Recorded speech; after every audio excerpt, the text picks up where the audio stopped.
Okay, we're going to be looking at painting trees in watercolour. I've pre-prepared the background. Really it's just a demonstration to show you getting the texture of foliage without it looking too repetitive. This is Bockingford £200 paper, which normally doesn't need stretching, but just for the purpose of the demonstration I've flattened it out. And what I've done is just put a wet in wet wash using cadmium lemon and Prussian blue, fairly pale. This is just the kind of background. What I want to think about is getting some texture into the foliage. So the golden rule of watercolour really is always paint light to dark. So we're going to start with a light wash, mainly cadmium lemon, and this is a really strong pigment, so you don't need too much to start with. It can really kill the watercolour if you put too much of the paint in there. And we're just going to tint that with a little touch of Prussian blue. Don't overdo that Prussian blue, and we want plenty of water in there. So that's got a very kind of watery consistency. If in doubt, mix a little bit more than you think you'll need. What you don't want to have to do is stop halfway through and remix. So just going in, the first thing I like to do, just to loosen up, is just to spatter water down, and this really prevents us from kind of tightening up and going too controlled. So if we do find ourselves kind of tightening up, we'll soon hit a water droplet and we'll lose the tight effect.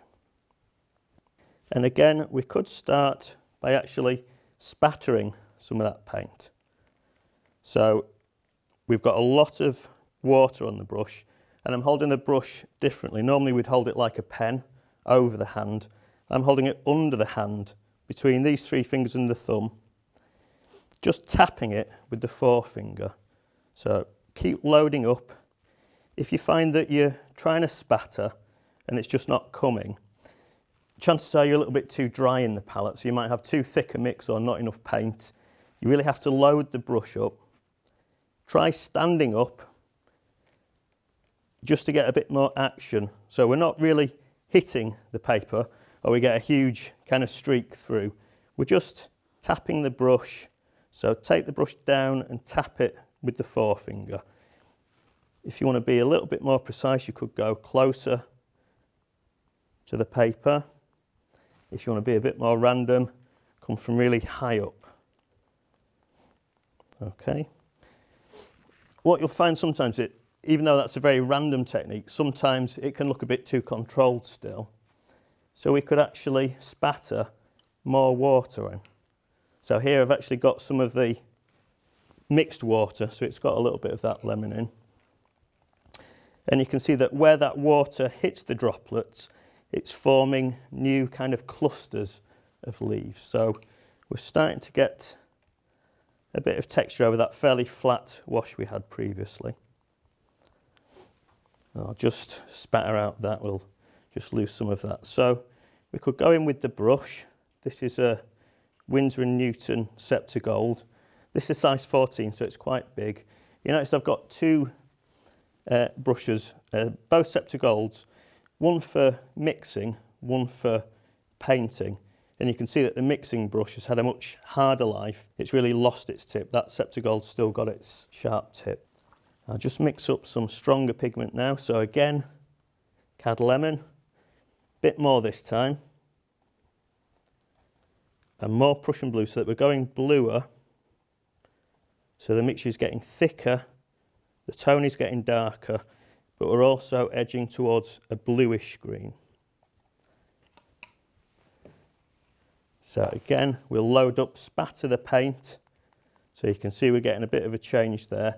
We could go in with the brush and actually start to put some detail there. So a bit of lost and found technique, putting those shapes in, but then just with a damp brush, not too damp.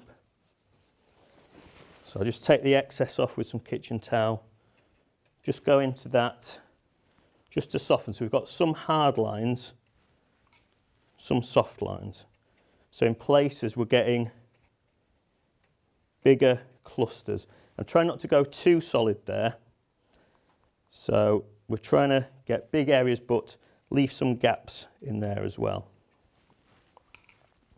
Again, a bit of spattered water breaks that up. That will create backruns, but actually in fact we want backruns with this to create some extra texture. We could go in even heavier, so more cad lemon, much more Prussian blue this time.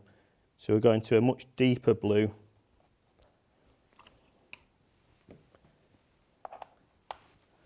And again, spattering that, we could drop in, so we're getting more into sort of wet in wet.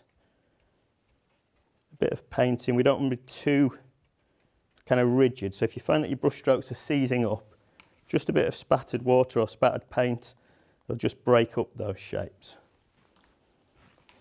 As we go heavier, we're getting into shadows. So we want to go a little bit greyer. So we could switch from Prussian blue to ultramarine. Get some of the yellow. This is actually cadmium yellow, so reddish colours will dull that green down. So we're going into more of a kind of shadowy colour here, and much thicker, so a lot more paint in the mix. And then we're just going to drop it. We need to be a bit more sparing as we go through to our darker tones. We still want that light to come through, so we just need to be a bit more sparing where this shadow is going to come. And we don't want to drop any water into there because that's going to lose that dark tone. So just allow that to dry. Try not to go back into it and reshape it. Just let the watercolour do what it wants to do. So just a little bit more light across here. As I say, it's not a full picture, it's just a technique for getting foliage, but we can see these kind of trees and bushes forming.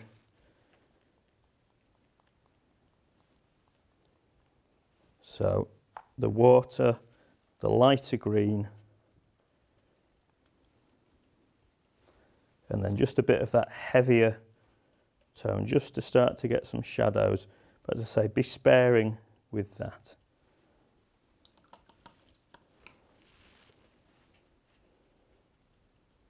So we're getting some tree shapes forming. This doesn't have to be the only layer. Once that's dry, if we don't have enough texture still, we could go in and repeat the process. So more spattering, perhaps a bit more painting just to get a bit more shape into the trees. So here we've got a finished example, a canal lock here that I've done with a lot of overhanging trees. You can see we've got some light coming through still, that's the important thing. But all of this kind of mottled foliage is a lot of water, a lot of paint, mainly spattered in, and just allowing it to blend and do what it wants to do. You can see I've gone into much deeper shadow down in this corner, so that we've got that change of tone coming through.